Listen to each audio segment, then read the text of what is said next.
Hay historias, cuentos que se susurran casi en la oscuridad y que desafían el tiempo, la lógica.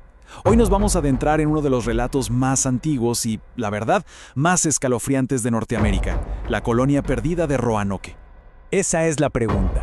La pregunta que ha perseguido a historiadores, arqueólogos y bueno, a todos los que nos gustan los misterios por más de 400 años.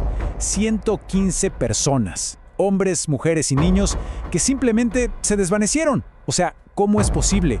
Para intentar entenderlo, tenemos que empezar por el principio. Porque la historia de la famosa colonia perdida no arrancó en 1587 con su desaparición, no, sino con una reputación que ya venía manchada, mancha de fracaso y de muerte. A ver, esto no era un comienzo fresco, lleno de esperanza. Para los colonos que lideraba John White, llegar a Roanoke era, imagínense, como entrar en una casa que ya tenía fama de estar embrujada. Ellos sabían que las cosas ya habían salido muy mal antes. La historia reciente del lugar era una seguidilla de desastres. Apenas un año antes, un primer intento de colonia fue abandonado. Poco después, un pequeño grupo de 15 soldados que se quedaron para mantener el fuerte, digamos, también desaparecieron. Y ahora, en 1587, llegaba este nuevo grupo. El patrón era, por decirlo suave, bastante preocupante. Y esta es la imagen con la que se encontraron. No una fortaleza cuidada, no un mensaje de los que estuvieron antes, no. Solo un esqueleto. Una señal bastante sombría de lo que este nuevo mundo les podía deparar. El escenario para la tragedia ya estaba listo. Bueno, muy bien, dejemos por un momento este ambiente de terror y pasemos a la investigación, porque cuando la colonia finalmente desapareció, no se evaporó del todo, dejaron una pista. La situación de esta gente era súper precaria. Llegaron demasiado tarde en el año como para plantar y cosechar su propia comida, así que su líder, John White, tuvo que volver a Inglaterra a buscar más provisiones. Lo que se suponía que iba a ser un viaje rápido, se convirtió en una ausencia de 3 largos años. ¿Por qué? Porque Inglaterra entró en guerra con España. Tratemos de imaginar esa escena. 3 años después, White por fin logra volver. Seguramente ansioso por reencontrarse con su familia, con su nieta, Virginia Dare, que fue la primera niña inglesa nacida en América. Pero al llegar, se encuentra con un silencio sepulcral. Las casas desmanteladas, las defensas caídas, ni un alma.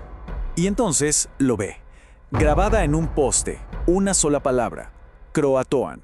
Esta palabra se convertiría en el corazón de todo el misterio. Pero, a ver, ¿era realmente un misterio para el propio John White? Y aquí es donde la palabra de pronto deja de ser tan misteriosa.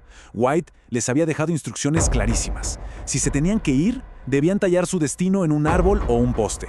Si se iban porque estaban en peligro, debían añadir una cruz. Como vemos, no había ninguna cruz. Para White, el mensaje era claro. Y de hecho, era una buena noticia.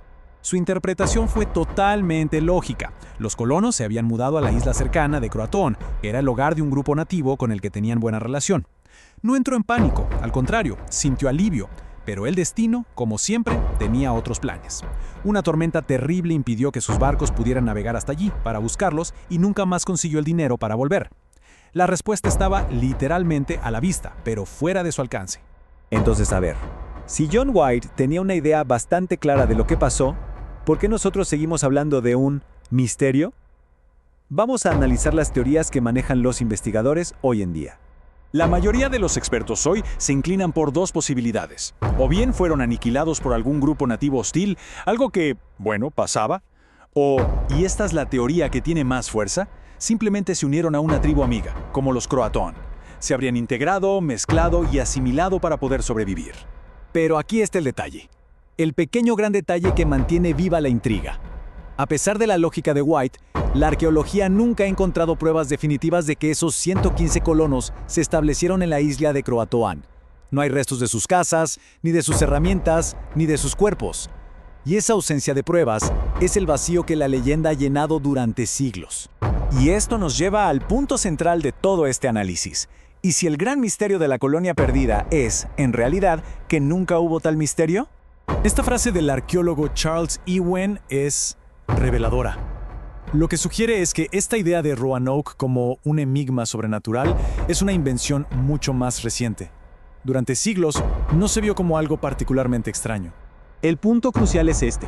Si dejamos de verlo como un cuento de fantasmas y lo vemos por lo que realmente fue, un intento de colonización fallido, la historia cambia por completo. En esa época los asentamientos fracasaban todo el tiempo, la vida era brutalmente difícil y que un grupo desapareciera o fuera absorbido por la población local era un final trágico, sí, pero tristemente común. Roanoke no fue una excepción, fue más bien la regla. Al final, la historia de Roanoke nos obliga a hacernos una pregunta mucho más profunda. ¿Cuántas de las grandes leyendas que damos por ciertas son en realidad hechos bastante sencillos, que fueron adornados y distorsionados por generaciones de narradores hasta convertirse en el misterio que conocemos hoy? Quizás la verdadera lección de Roanoke no es sobre fantasmas o desapariciones, sino sobre cómo nos contamos nuestra propia historia.